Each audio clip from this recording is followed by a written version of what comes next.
Hey, I'm Jeff. And I'm Phil, and we're the Cocktail Dudes. Today we're making the Millionaire's Golden Spike. In our effort, our non-ending effort, it seems like, to drink like the other half drinks. Oh, yeah. We're taking our Golden Spike recipe, and we're just taking it up a whole notch. This is what Donald Trump would probably drink on his jet. It's what his wig would drink. He does not have a wig, you know. It's what his hair would drink. You see this guy out on the golf course, and that thing that you think is a wig, it's like blowing like that. That's his hair. It's hard to believe, I think. I know. I would cut that hair off.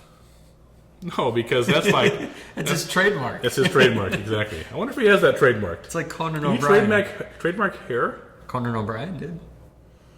He's got a lot. You know that Conan O'Brien is very tall. Yeah. He's freakishly tall. I know, but you don't realize that. At least I never did. I don't know how I figured that out. But you see him doing, in his monologue. He's there by himself. You can't tell. Oh, yeah. He has kind of a big head, so I think that makes him look... You don't often short. See him standing next to anybody, but you know how he does some of those things where he's out in the public, and he's kind of doing like a skit thing, and he's always wearing these terrible-looking jeans. But he's so freakishly tall, when he stands next to somebody, that's when you notice it. Yeah. But in the show, if you ever watch it, he's hardly standing next to anybody. Yeah.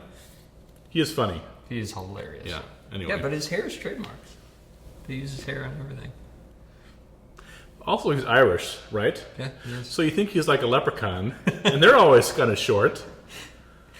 But no, this guy, how tall do you think he is? Like 6'6"? Yeah. Yeah. He's got to be tall. Anyway, when we're on his show, then we can do a height comparison. Do you think people realize that you're standing on telephone books? Probably not. So they'll be surprised when was the last time that you used a telephone book? Oh God. I don't know why they keep remember. coming. Yeah.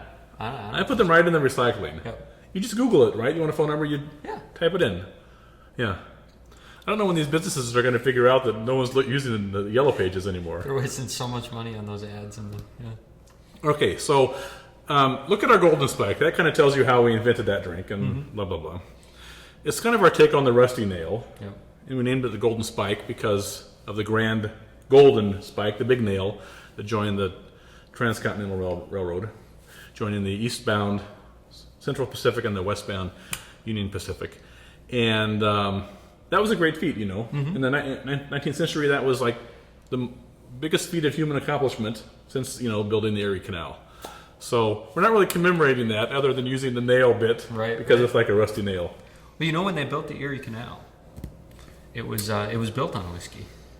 What? Yeah, they had at the time there was a lot of Irish immigrants coming in and they're looking for work. Yeah. So when they put together the whole plan to build the Erie Canal, they didn't have these big machineries to dig it or anything. They needed, manual labor to dig it. So these Irish immigrants were looking for jobs. They're like, yeah, I'll do it. And the one thing that they demanded was a daily ration of whiskey. So every morning they'd wake up before they'd go to work. They'd pick up their 16 ounces of whiskey. And they'd sit there and they'd drink their whiskey all day. How is 16 ounces going to last an Irishman through the day? Maybe it was 32. I forget the exact amount. 32, that would be a lot. But the idea that way is... the Erie Canal would be going like this if they had 32. Hey, if you were sitting there digging for 12 hours a day, you'd have to be drunk. No, you need something to kill the pain, I would think. Well, yeah, exactly. I got done raking leaves, right? We were talking about that. And my whole body is aching. Yeah. For going like this. I can't remember. Imagine digging like that. Yeah, imagine digging dirt. Oh, man, you're going to need a lot of whiskey. You're going to need that whiskey, yeah. All right. Let's make this. Okay, we're using the 23 ounces. 23 ounces. We should not only have a Millionaire's line of cocktails. We should have like a Giant's line, right? Right. Because those people that go in those steak restaurants and eat that prime rib, that 64-ounce thing so they can get their name on the wall. Right. We should make cocktails for them. We need really big glassware. That reminds me of a little joke. Okay. So this blind guy goes down to Texas for a conference. And he's checking into his hotel, and he goes up to the reception desk and kind of explains the situation. And so he gets checked in, and the bellboy takes him up to his room and shows him around the room so he knows where everything is, because he's blind, right? And so he says, "This is your bed," and the blind guy's feeling that bed. I said, "Oh my gosh, this bed is gigantic." And it said, well, the guy says, well, yes, everything here in Texas is big.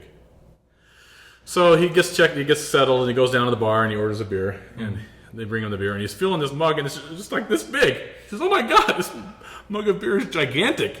And the bartender says, oh yes, well, everything here in Texas is big. So he drinks that beer, and of course he has to go to the toilet. So he kind of waddles out into the reception area and asks the fellow that checked him in if he could point him to the bathroom. And he's kind of busy, but he says, yeah, sure. It's down this hall to your left. It's the second door on your right. And so he sends him on his way, and he realizes, oh my gosh, the second door on the right is the swimming pool. I meant the second door on the left. So he runs down and tries to catch up with the guy. Well, he opens up the second door to the right, and the blind guy is flopping around in the swimming pool.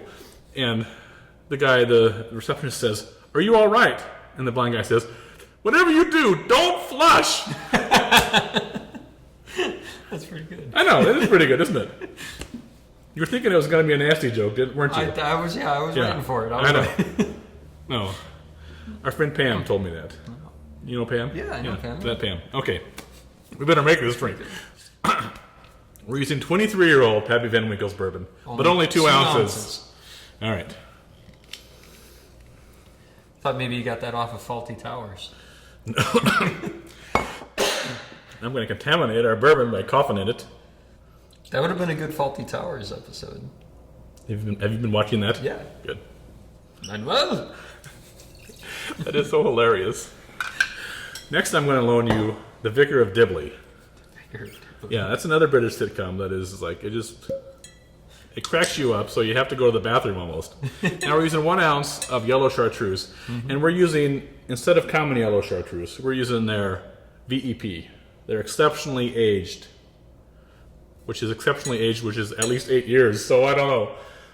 It could be a little longer, guys, I think. Right. But it comes in the big 1 liter bottles.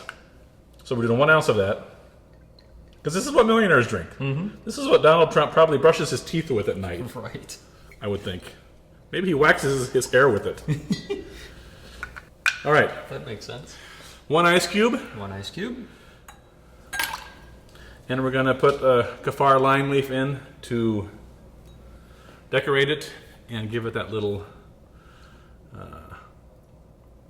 kind of Southeast Asian lime taste that always imparts. And there you have your Millionaire's Golden Spike. Enjoy. Cheers.